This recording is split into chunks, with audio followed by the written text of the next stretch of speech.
Good day, sir. Today, I will be discussing about the total hydrostatic force on plane surfaces.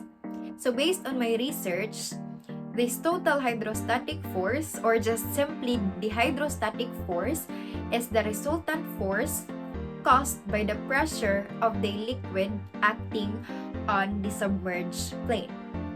So, in other words, when the plane is being submerged or when the plane is being immersed to any type of fluid, that is the time when the fluid's force, or also known as the hydrostatic force, will act on that certain plane.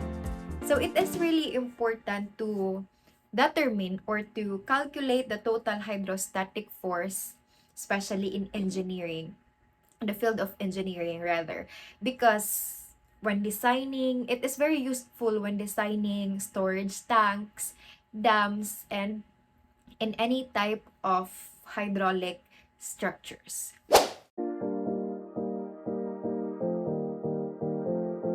Alright, so now I will be elaborating how to calculate the total hydrostatic force on plane surfaces.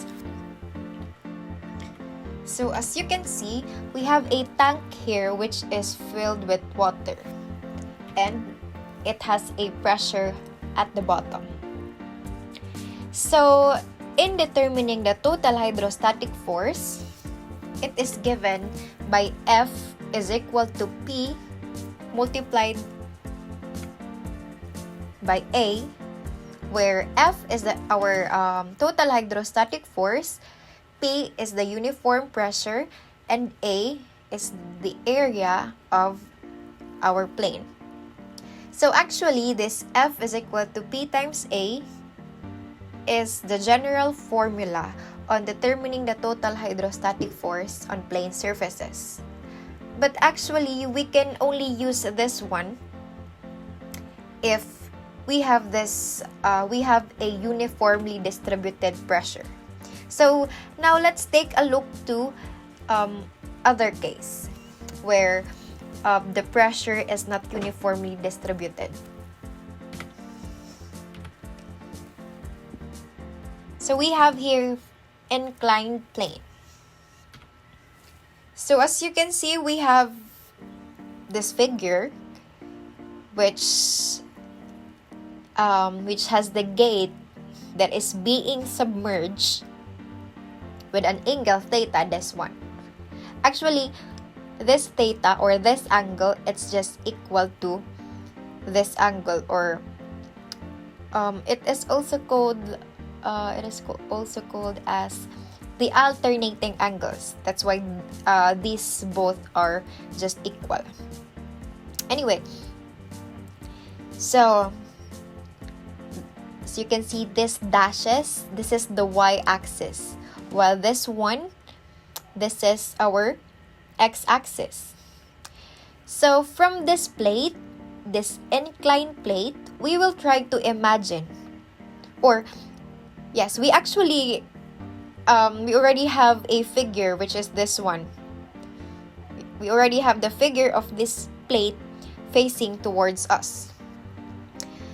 So for this one, what we need to do is to determine the total hydrostatic force acting on this plate, or specifically acting on this gate. So we will try to analyze this by using the differential equation. Differential area. So as you can see, this dA, this is the differential area of this gate.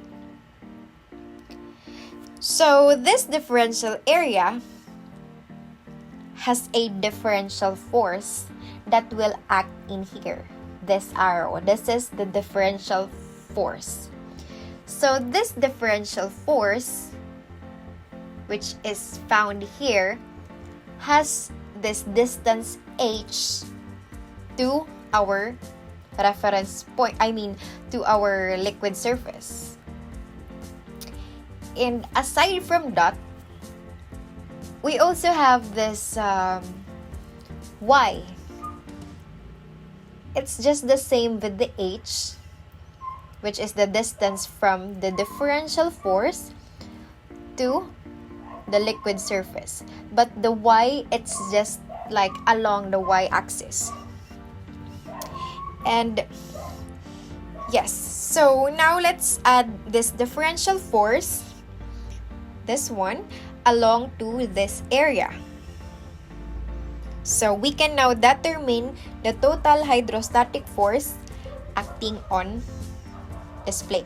So by the way, this is the total hydrostatic force. So the total hydrostatic force will act in this area. This arrow that has an F. Alright, so now let's proceed to our equation. So as what I've said earlier, that we will add this differential force along with this area to determine the total hydrostatic force acting on this plate. So we will start with our general formula, the one that I've said earlier. So we have F is equal to P times A, or total hydrostatic force is equal to pressure times the area. So going back to the principles of hydrostatic, we can calculate the pressure at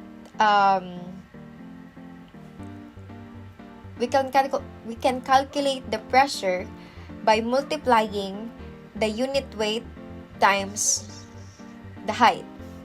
Am I right? So now from this equation, we will substitute unit weight times height to pressure. So we already have new equation. So differential force is equal to unit weight times height, which we got from pressure. Then just copy the differential area.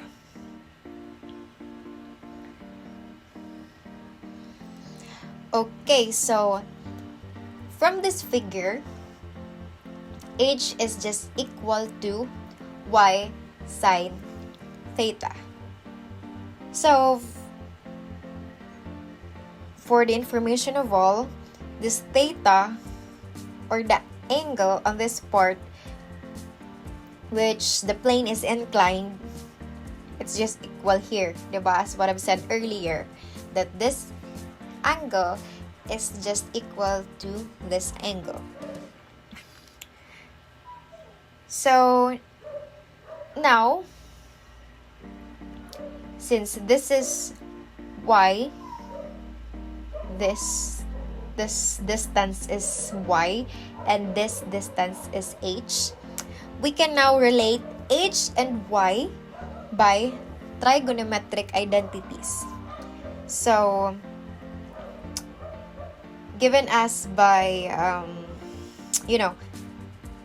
we have a theta here, so h will serve as our opposite, since it is the opposite of our angle, or our theta, while y is equal to our hypotenuse. So by using the sine equation, we can now have the this new equation. Differential force is equal to unit weight, so we're gonna substitute h to y sine theta and just copy the differential area. Okay, so now we will integrate both sides except for the unit weight and sine theta, since these two are constant. So integrating differential force, we will now have the force, and yes, now we will integrate the other side, which is y differential area. So instead of integrating this y differential area, so remembering our calculus, integration of y differential area, it's just equal to A, or area, times the barred y. So anyways, this barred y is just the distance of the centroid object from our reference point. This is the barred y. And also this centroid, or this CG, is the centroid of our plate. This one, the CG, center of gravity. Okay, so now we're gonna substitute this integration of YdA to area times barred y. So now we already have a new equation, which is force is equal to unit weight sine theta times area times barred y. Now, we also have this vertical distance from the centroid to the liquid surface, which we called barred H, this one. So you can see this is our barred H. So, just like earlier, we can now connect barred H to barred Y, and we can actually use trigonometric identities. So from the figure, as you can see, we can now conclude that barred H is just equal to barred Y sine theta. Thus, we're gonna substitute this one to our recent equation. So this is our final formula on how to get the total hydrostatic force for inclined plane. So we have force is equal to unit weight barred H times area. But actually, we also have this another formula. This F is equal to PCG times A. So we all know from the start that unit weight times height is just equal to pressure. So we were just gonna switch it back from the start. But we're just gonna get the pressure of the pressure that is acting on our centroid, or the center of gravity, multiplied by the area. By the way, we can actually use this for those cases which is if there is like layered liquid. For example, there is an oil, and at the bottom there is a water. So that is the time that we're gonna use this formula. Okay, so now let's proceed to the location of our total hydrostatic force, or YP.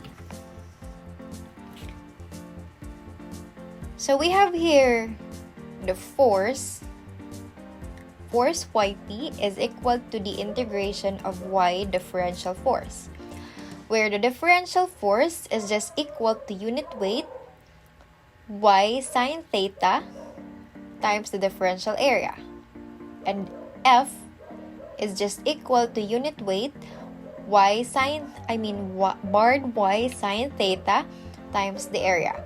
So we're gonna substitute this one to this equation. So now we have unit weight times barred Y sine theta times the area.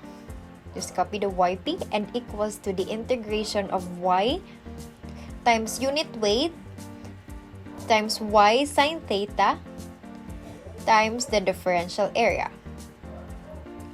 So we're gonna rearrange this equation. We will now have this one. So unit weight sine theta times area times board y is equal to unit weight sine theta times the integration of y squared differential area. So we were just gonna cancel this unit weight sine theta, and this equation will be remain. So this area times board y yp is equal to the integration y squared times differential area. So this integration of y squared differential area is just equal to is. Thus, our final formula on getting the location of our f or the yp is just equal to is over area times board h.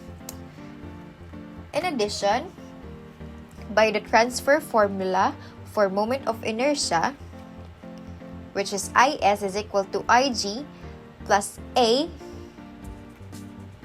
times board y squared. So the formula for yp will become ig plus a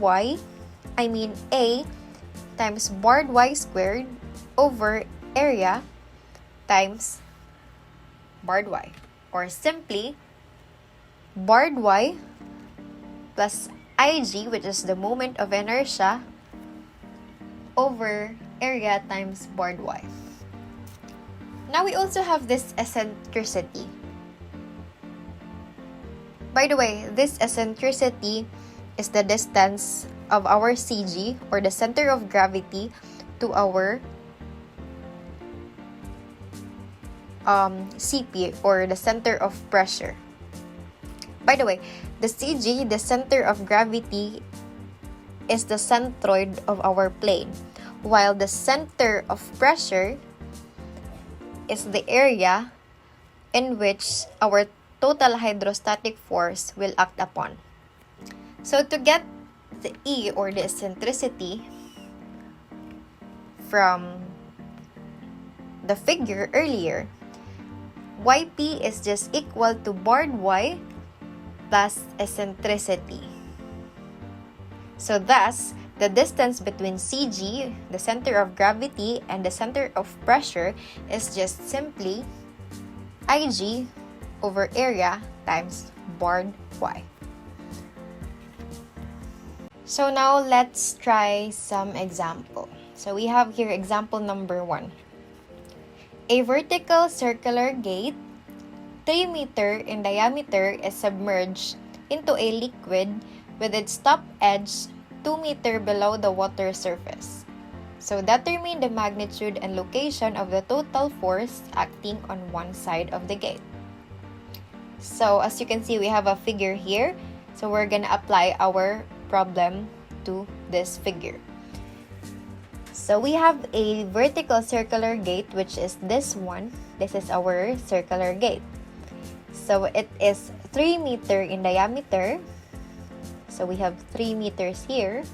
And it is submerged into a liquid with its top edge 2 meter below the water surface. So there is a distance here, which is 2 meters. So this is our top edge of our gate, and it is 2 meters below our liquid surface.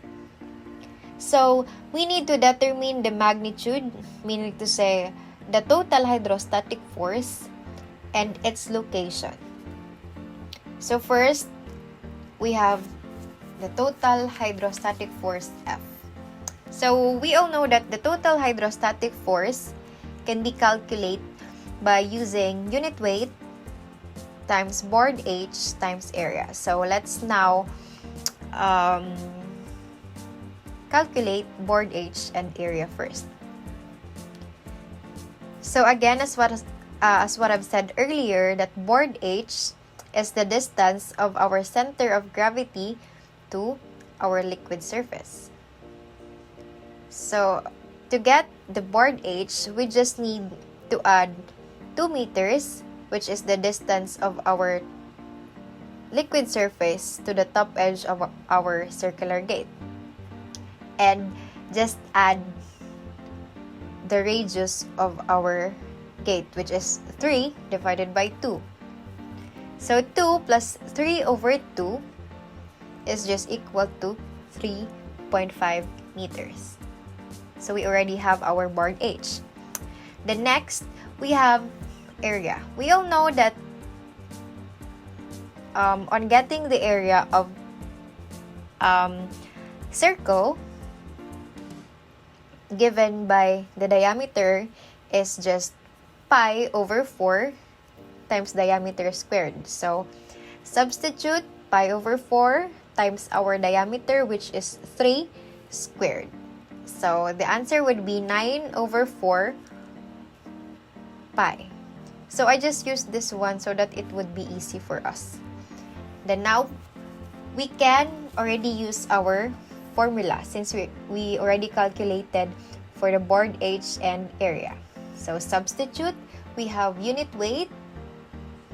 Unit weight of water is 9.81 times the board H, which is 3.5, and our area, which is 9 over 4 pi. So we will get the final answer of 242.7 kilonewtons. So this is our total hydrostatic force.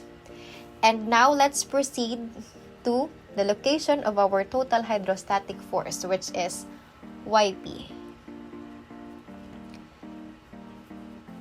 So, since this is not an inclined plane, we can actually calculate the location of our total hydrostatic force by just adding the board H plus the E, or the eccentricity, or the distance of the center of gravity to the center of pressure. So since we already have the board H, we will just gonna copy the 3.5 plus our E. By the way, we got this 0.16 from this equation. So since this is a circle, we used pi d raised to 4 over 64 over the area from this one and the board Y. Actually, board Y is just equal to board H if our gate is not inclined. So we're just gonna copy 3.5, and by calculating this all, we will gonna get the answer of 0.16. So just copy 0.16. So 3.5 plus 0.16 is equal to 3.66 meters. So we now have the final answers. So our total hydrostatic force is 242.7 kilonewton, and its location is 3.66 meters. Okay, so now let's try another example. A 35 meters long dam retains 10 meters of water as shown below. This one. So find the total resultant force on the dam and the location of the center of pressure from the bottom. So as you can see, this is our dam and it is 35 meters long. And this one, this is the 10 meters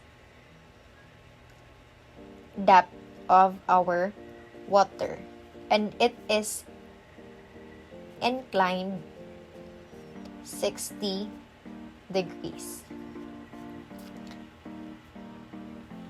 So now let's elaborate this figure. So again, the length of our dam is 35 meters. By the way, this one, this rectangular shape here, this is from this gate, this one, this line. We just like imagine, or we just turn turn it so that it would be easy for us to identify its parts. So yes, we have here the CG, or the centroid of our plane, which is here. We have the center of pressure, where our total hydrostatic force will act. We have the E, which is the distance of CG to CP. We have the board Y, which is the distance of our center of gravity to the liquid surface. And we have board H, which is same as the board Y, which is the distance of the center of gravity to our liquid surface.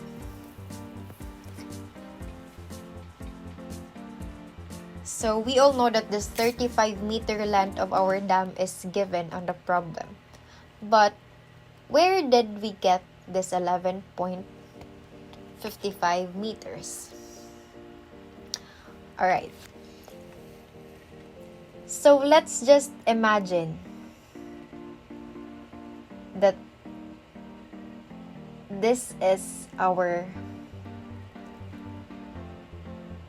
hypotenuse, or let's just say it's X. This part, it is given, which is 10, and we're gonna use 10. And we have a theta here, or we have an angle of 60 degrees. So by applying the sine equation, sine theta is equal to the opposite, which is 10, over our hypotenuse, which is X. So calculating this one, we can find X is equal to 10 over sine 60, and that would be 11.55. Okay, so now let's proceed to get our total hydrostatic force. So since we already have here the board H, by the way, this board H is just 10, the depth of the water, divided by 2, since it is the distance of our centroid to the liquid surface. So first, we need to get the area. We all know that area of a rectangle shape is just equal to length times width.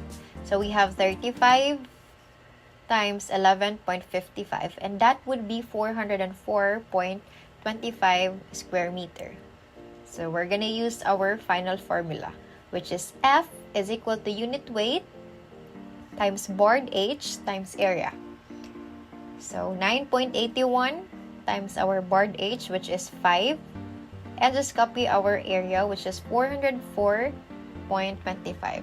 And the answer for this one would be 19,828.46 kilonewton. Okay, so now we already have our total hydrostatic force, and we just need to determine its distance from the bottom.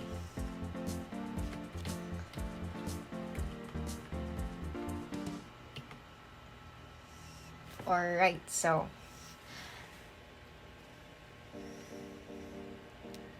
again, we have this figure, and again, we're gonna use the sine equation. So let's just imagine that our board H, which is 5 meters, is our opposite, since it is in the opposite of our theta, angle theta. And in order to find the board Y, we need to use the sine equation. So we have sine 60 is equal to 5 over board Y. So by cross multiplication, we will get sine 60 times board Y is equal to 5. And now, we will gonna get our board Y by dividing 5 by sine 60. And for this equation, that would be 5.774 meter. Since we already have our board Y, we can now calculate our we can now calculate the location of our force from the bottom. So we're just gonna assume it as y. So y is just simply the half of this 11.55 minus E. And first, we need to get the E, or the eccentricity, or the distance of the center of gravity to the center of pressure. So E is equal to moment of inertia over area times barred y. So since it is rectangle, we're gonna use BD cube over 12. So we have 30 times 11.55 cube over 12. And just copy the area from earlier, 404.25, and our barred y, which is 5.774. And by this equation, we could get 1.65 meters. So now let's use our final equation. So 11.55 divided by 2 minus E, which is 1.65, is equal to 4.13 meters. So we now have our final answer for the location of our hydrostatic force from the bottom, and it is 4.13 meters.